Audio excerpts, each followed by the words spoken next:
जगत में प्रत्येक व्यक्ति को किसी ना किसी प्रकार की निर्बलता अवश्य होती है। जैसे कोई बहुत तेजी से दौड़ नहीं पाता तो कोई अधिक भार नहीं उठा पाता, कोई असाध्य रोग से पीड़ित रहता है तो कोई पढ़े हुए पाठों को स्मरण में नहीं रख पाता। ऐसे अनेकों उदाहरण और भी हैं। क्या आप किसी ऐसे व्यक्ति को जानते हैं जिसे सब कुछ प्राप्त हो और हम जीवन की उस एक निर्बलता को जीवन का केंद्र मानकर जीते हैं? इस कारणवश हृदय में दुख और असंतोष रहता है सदा। निर्बलता मनुष्य को जन्म से अथवा संजोग से प्राप्त होती है, किंतु उस निर्बलता को मनुष्य का मन अपनी मर्यादा बना लेता है। किंतु कुछ व्यक्ति ऐसे भी होते हैं जो अपने पुरुषार्थ और श्रम से उस निर्बलता को पराजित कर देते हैं। क्या भेद है उनमें और अन्य लोगों में? क्या आपने कभी विचार किया? सरल सा उत्तर है इसका।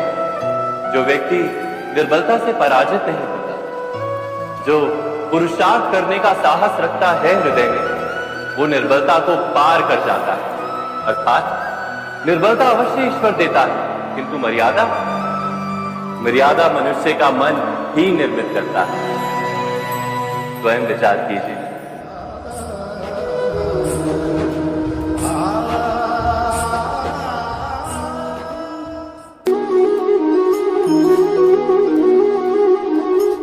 भविष्य का दूसरा नाम है संघर्ष। हृदय में आज इच्छा होती है और यदि पूर्ण नहीं हो पाती तो हृदय भविष्य की योजना बनाता है। भविष्य में इच्छा पूर्ण होगी ऐसी कल्पना करता रहता है, किंतु जीवन ना तो भविष्य में है ना अतीत में। जीवन तो इस क्षण का नाम, अर्थात इस क्षण का अनुभव ही जीवन का अनुभव। पर हम ये जानते हुए भी इतना सा सत्य समझ नहीं पाते। या तो हम बीते हुए समय के स्मरणों को घेर कर बैठे रहते हैं, या फिर आने वाले समय के लिए हम योजनाएं बनाते रहते हैं और जीवन जीवन बीत जाता है। एक सत्य यदि हम हृदय में उतार लें कि ना हम भविष्य देख सकते हैं, ना ही भविष्य निर्मित कर सकते हैं, हम तो केवल धैर्य और साहस के साथ भविष्य को आलिंगन दे सकते हैं, स्वागत कर सकते हैं भविष्य का। तो क्या जीवन का हर पल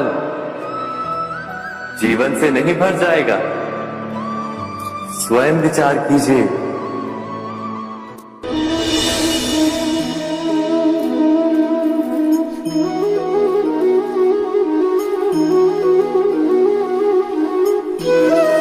ज्ञान प्राप्ति सदा ही समर्पण से होती है, यह हम सब जानते हैं। किंतु समर्पण का वास्तविक महत्व क्या है? क्या हमने कभी विचार किया? मनुष्य का मन सदा ही ज्ञान प्राप्ति में विभिन्न बाधाओं को उत्पन्न करता है।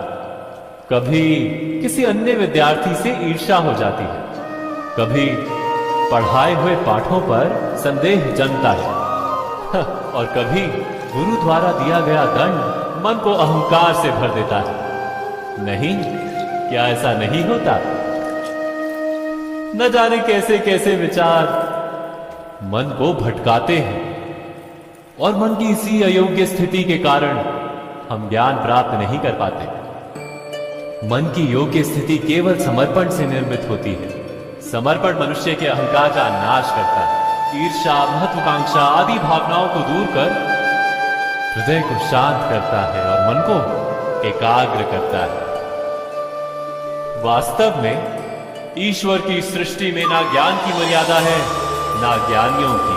गुरु दत्तात्रेय ने तो गाय और श्वान से भी ज्ञान प्राप्त कर लिया था।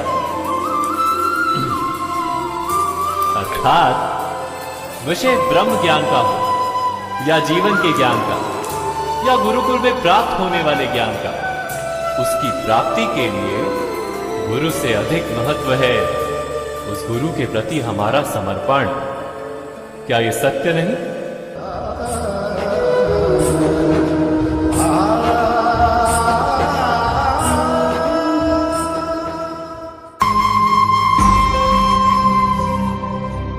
मनुष्य के जीवन में ऐसा क्षण अवश्य आता है जब सारे स्वप्न, सारी आशाएं, सारे दृश्य ध्वस्त हो जाते हैं, जीवन के सारे आयोजन ही बिखर जाते हैं।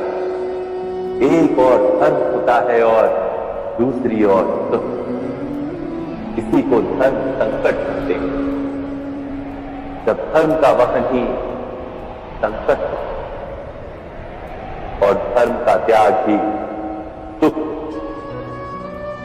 विचार कीजिए, कभी किसी स्वजन के विरुद्ध सत्य बोलने का अवसर प्राप्त हो जाता है, कभी ठीक दरिद्रता के समय सरलता से चोरी करने का मार्ग प्राप्त हो जाता है, कभी किसी शक्तिशाली राजनेता या राजा के कर्मचारी का अधर्म प्रकट हो जाता है।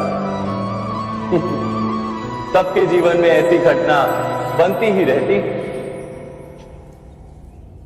अधिकतर लोग ऐसे किसी क्षण को धर्म संकट के रूप में जान ही नहीं पाते। हमें किसी प्रकार के संघर्ष का अनुभव ही नहीं होता। सहजता से सुख की ओर खींचे चले जाते हैं, जैसे मक्खी गुड़ की ओर खींची चली जाती है।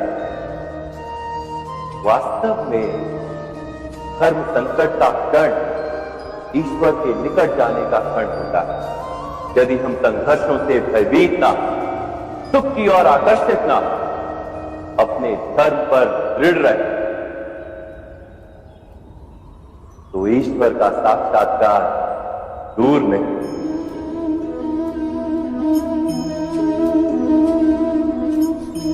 पवन से युद्ध करने वाला पत्ता यदि पेड़ से गिरता है तो भी आकाश की ओर उठता है। पवन से झुकने वाली घास वही भूमि पर रह जाती है। अर्थात धर्म संकट से यदि हम संकट को ही टाल दें, सुख तो मिलता है, जीवन बढ़ता है, किंतु क्या चरित्र नहीं टूटता? क्या आत्मा दरिद्र नहीं हो जाती? क्या ईश्वर से अंतर नहीं हो जाता? स्वयं विचार कीजिए। दो व्यक्ति जब निकट आते हैं तो एक दूसरे के लिए सीमाएं और मर्यादाएं निर्मित करने का प्रयत्न अवश्य करें। हम यदि सारे संबंधों पर विचार करें तो देखेंगे कि इन सारे संबंधों का आधार यही सीमाएं हैं जो हम दूसरों के लिए निर्मित करते हैं। और यदि अनजाने में भी कोई अन्य व्यक्ति इन सीमाओं को तोड़ता है तो उसी क्षण हमारा हृदय क्रोध से भर जाता है। इन सीमाओं का वास्तविक रूप क्या है? क्या हमने कभी विचार किया? सीमाओं के द्वारा हम दूसरे व्यक्ति को निर्णय करने की अनुमति नहीं देते, अपना निर्णय उस व्यक्ति पर थोपते हैं, अर्थात किसी की स्वतंत्रता का अस्वीकार करते हैं। और जब स्वतंत्रता का अस्वीकार किया जाता है तो उसका हृदय दुख से भर जाता है। और जब वो सीमाओं को तोड़ता है तो हमारा हृदय क्रोध से भर जाता है। क्या ऐसा नहीं होता?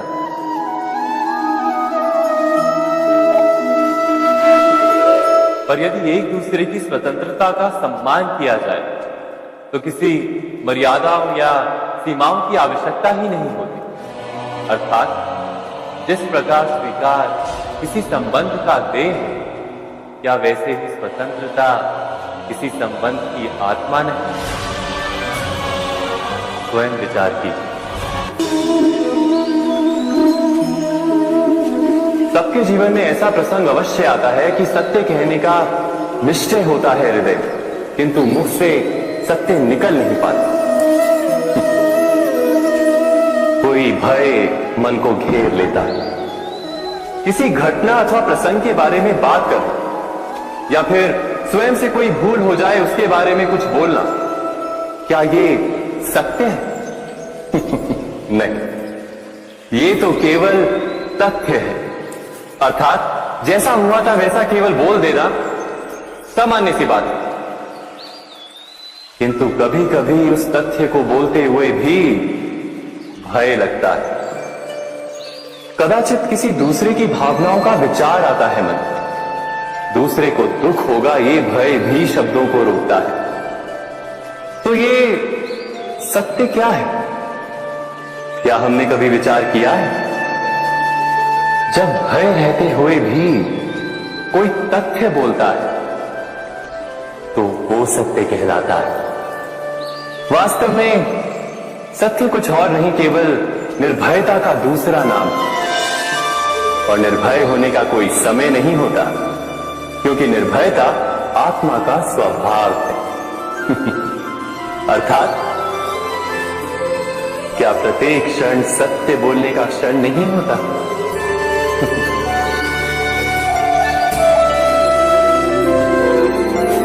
स्वयं विचार कीजिए।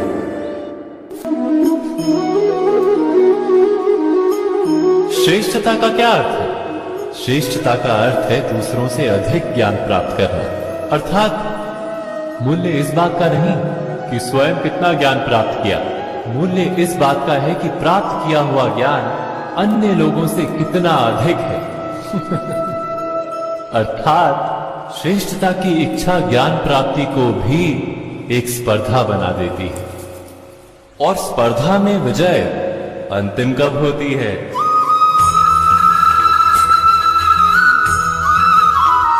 कुछ समय के लिए तो श्रेष्ठ बना जा सकता है, किंतु सदा के लिए कोई श्रेष्ठ नहीं रह पाता। फिर वही असंतोष, पीड़ा और संघर्ष जन्म लेता है।